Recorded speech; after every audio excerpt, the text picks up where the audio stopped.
Just a few comments on Egypt. When we were here during the spring meetings, all the writings showed that there was a sense of panic around Egypt, being one of the biggest wheat importers, particularly from Ukraine and Russia. And we had to underscore that it's a shock, but not a panic. And this comes on the back of preemptive measures that the government took several years earlier. For example, investing in silos for wheat storage. That was not the case before 2014. Now we have it across different parts of the country, played an extremely important role in storing wheat. It wasn't in anticipation of the war, but that became regular practice.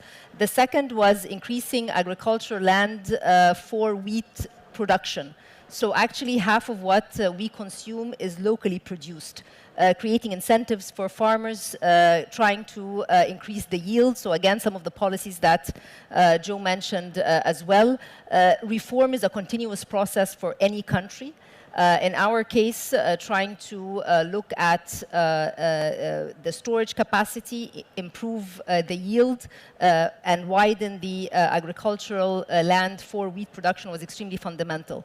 When the shock happened, nonetheless, there had to be social safety nets for those mostly affected by the food increase, because wheat was one, but then you also had fuel, you had food, so the inflation impact was quite sizable, and this is where targeted policy comes in. And let me say that because we've already had programs and projects with the bank, such as ones related to social solidarity, making sure that the social safety nets are well targeted, digitized, that also helped tremendously in making these, the social safety net expansion much easier. That happened in COVID, and it also happened during the fallout of the crisis. The other important aspect, and let me just mention adaptation and resilience in light of Egypt being the president of COP coming up next month in Sharm el-Sheikh.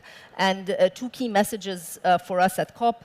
Adaptation and resilience are extremely important, and the war has shown this, that we do need to increase the investments in agricultural projects and try and see crop resilient production.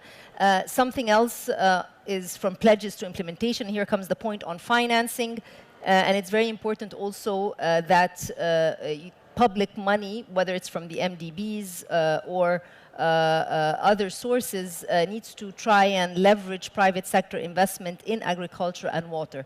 And we're trying to provide examples of that, because MDBs put together would only be able to fulfill 4% of total climate financing needs globally. And so to leverage on the private sector, there needs to be also a focus on innovative financing instruments. And that is another important message that we're bringing to COP as well.